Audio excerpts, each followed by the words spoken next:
it going, everyone? As always, my name is Jimmy Champagne and this is PSReady, my channel all about PlayStation. In today's video, I've got 4 topics to cover. The first one is that Sony is killing off another piece of hardware and this one really sucks. The second one is that more remakes are coming and I'm excited for it. Third on the list, we're going to talk about a new PS5 milestone that's been hit. And finally, there's a game all of you have been asking me to cover and it's coming to PS5, so I figured I'd let you know when. All right, let's talk about this first news story here, which is about the death of a piece of PS5 hardware. That piece of hardware is the PSVR 2.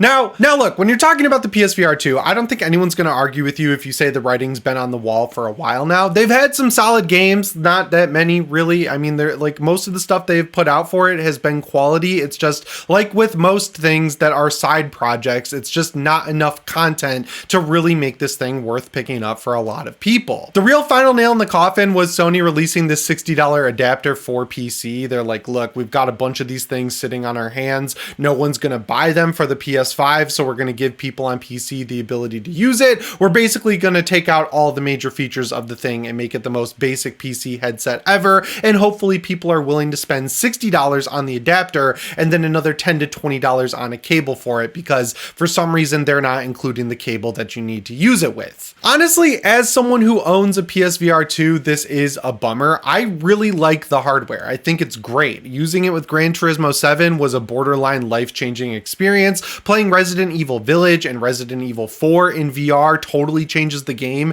and made it feel new again, which is crazy considering the remake of Resident Evil 4 made it feel new again. But like, it's very obvious that this was a mistake of a hardware piece to make for Sony, especially considering the PSVR 1 did not sell all that well. I feel like Sony was influenced by Facebook changing their name to Meta and going all in on VR and creating this whole other ecosystem. And I'm sure they heard all the news and rumors about Apple making a VR headset well before the Vision Pro was announced, and they were like, hey, VR is a thing. We already have the capability, we have the engineering, we have a whole team dedicated to that hardware. It wouldn't be that expensive to make a whole new model. And like most things Sony and their whole chase of making things super premium and high cost, what they made is not what people wanted. It's kind of like a convoluted sort of reversal of what they did with the PSVR 1, which was make an entry-level headset that worked with the PS4. Now they've got this like high-end thing that costs more than the PS5 itself, and games got more expensive on it. So people were like, hey,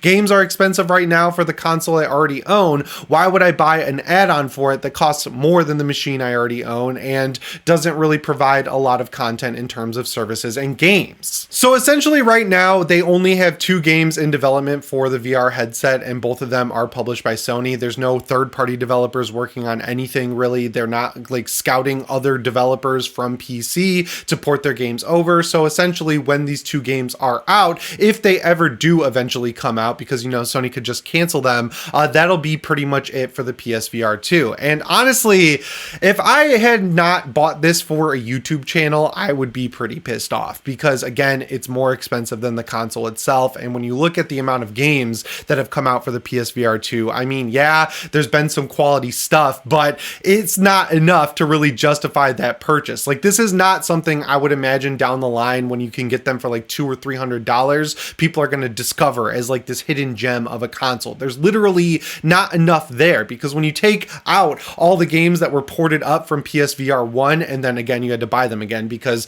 there was no upgrade path for any of them, there's not that much stuff left over that's genuinely new for PSVR 2. And then when you take out all the games that are just, you know, DLC modes for real games like Resident Evil Village and Resident Evil 4, there's just not a lot there. And if you wanted more examples of the writing being on the wall, look at Astrobot. Astrobot's first game was a full-on PSVR 1 game. It couldn't be played outside of PSVR, and not only is the sequel, Astrobot, not a VR game, there's no optional VR mode. It's been completely abandoned. So yeah, Sony has clearly moved on from this thing, and while it sucks, I really hope they don't fire the people who worked on it, because in terms of engineering, I've said this a million times, the PSVR 2 is the best VR headset I've ever used. Like, and it's not close when you compare it to something like the Oculus Quest 2. The graphics really are that much better. It's more comfortable to use. The controllers are that much better. Like, everything about that machine was great. So you've got this core team here that's really good with engineering. They've got to just move them over to the PSP3 team, right? Like, they know what they're doing.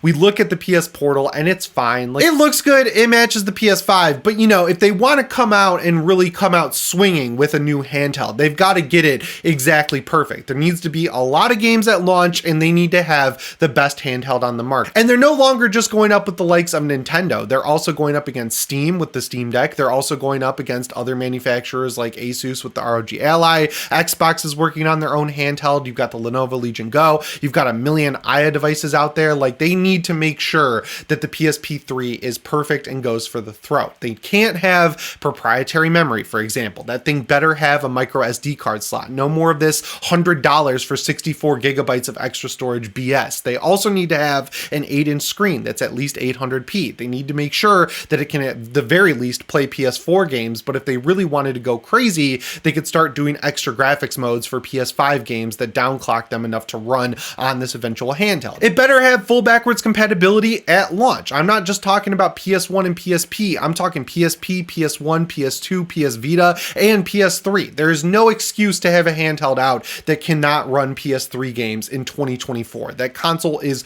over a decade old at this point, and it's extra embarrassing that they can't even get an emulator working on the PS5. But if they are, they better get that emulator working on this PSP3 as well. Still, it is kind of a sad day. I mean, like, I bought that thing with my own money. It's not like I just got it for free because Sony doesn't send me anything, and I feel like I wasted my money, honestly. Like, I've had great experiences that I mentioned, but when you compare it to what it could have been, like all the games that I could be playing on PC if I had just bought an Oculus Quest 3 or a Valve Index, for example, I mean, Sony did not show up here in the right way, and I would have liked to see them support it, but on the other hand, I can't blame them. If no one's turning up to buy it, then no one's there to play the games when they release, and it's not worth investing tons of money into developing these games, you know? So yeah, this is a thing where I don't think Sony's going to announce it, because if they did, that would obviously, and rightly so, piss a lot of people off. I think they're just going to do what they did with the Vita. They'll let it die off on the vine like they did with the PlayStation Vita, and then when no one stops buying it, they'll stop selling it in stores. I doubt they'll be able to sell through all of their stock of this thing, even if they dropped it by half price. Like I mentioned earlier,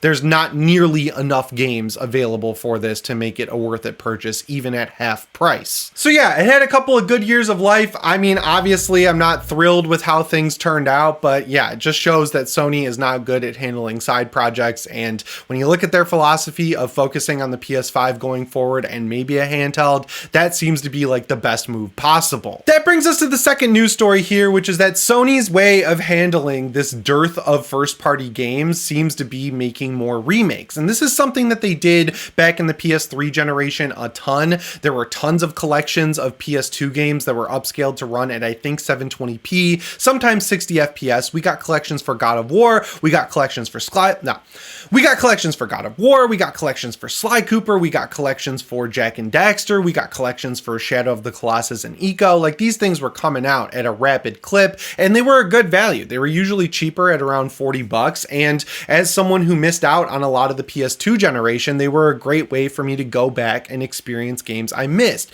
This time around, they're doing things a little bit different, and they're rebooting and remaking a lot of my favorite games from that era. So the first remake we're allegedly getting is a full-on ground-up remake of God of War's original trilogy. So God of War 2, and God of War 3. They're going nowhere near God of War Ascension, and if you played the Valhalla DLC for God of War Ragnarok, you could kind of see that they were starting to create assets for those older games in this newer engine, because you do interact with a lot of Kratos' history in that Valhalla DLC. And honestly, I could not be more excited. Like, this era that we're in, where companies like Xbox and PlayStation are going back into their backlog and looking at their franchises that they've continued on from the PS2 or Xbox 360 era and tried to make like more mainstream. Obviously, I'm talking about Gears of War. Like, Gears of War 4's story and Gears of War 5's story is not really comparable at all to the first 3 games in that franchise, and as bad as Judgment is, I'd prefer it to what we got with 4 and 5. I don't like the colorful new look of Gears of War 4 and 5. That was a franchise I grew up with loving because it was a game that was dark and moody and grim and gory. You had a chainsaw that you could saw people up with. I mean,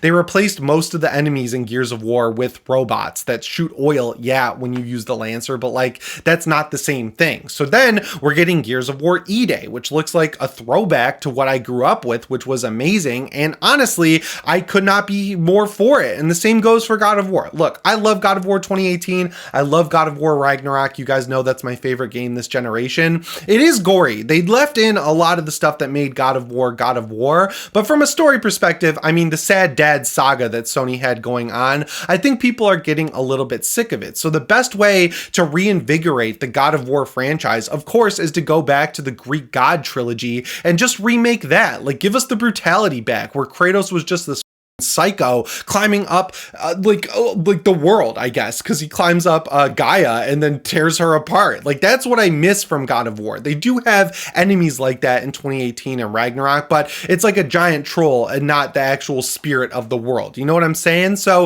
if they are going back and remaking this God of War trilogy, which all of the rumors are pointing to, that's a good way to fill in the gaps that we're waiting for with the next God of War or the next game from Santa Monica or the next game from Naughty Dog. I know people don't love the constant remakes, but if they pick the right games like God of War's original trilogy, I don't think there's going to be that many people upset because those are PS2 games. It's been an extremely long time since we've had an original style God of War game, and it makes sense to go back and kind of remake those. Then on the other hand, we have Uncharted. Now they're in a little bit of a weird spot with Uncharted because I saw the comments where people were upset that I said that Uncharted was made to be a competitor to Tomb Raider, but like, they've said that. The people at Naughty Dog have said that for years. They were saying it back when the game came out. I heard it all the time. And then having Cassie Drake be the successor to Nathan Drake just makes it Tomb Raider and kind of removes a lot of the whole history of the series that I grew up with, right? Like, Nathan Drake was an awesome character that I loved.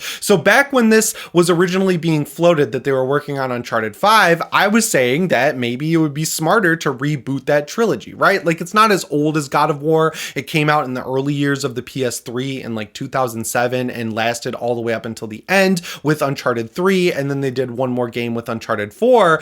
I think they should just reboot it. Uncharted 1 is a very dated game. There's so much to play with there. You could totally remake the game as something new, like a new beginning for Uncharted. Uncharted 2 is one of the greatest games ever made. Not just one of the best first-party games ever made, but bar none, one of the best games ever made. And I know there's this weird hatred around Uncharted 3, but I prefer it to Uncharted 2, honestly. I think it's much better than Uncharted 2, and it plays a lot better than Uncharted 4 is like the chef's kiss on top of the series. Like, if you're gonna remake it, do it like E-Day. Give us like a new Uncharted 1. Give us something like Uncharted Golden Abyss, but it's a full-size game. Like, you could insert a trilogy in between Uncharted 1 and 2 easily, or give us something in between Uncharted 3 and Uncharted 4. There's so much room in that franchise to do something new with the character people actually know and like, Nathan Drake, than just make Tomb Raider with his daughter, right? Like, that's capturing a completely different audience. And you already have a game where you're playing as the sad dad's daughter, which is The Last of Us, right? Like, we all love playing as Ellie. We've got that franchise. I don't want that same trajectory repeated with Uncharted. Give us the Gears of War E-Day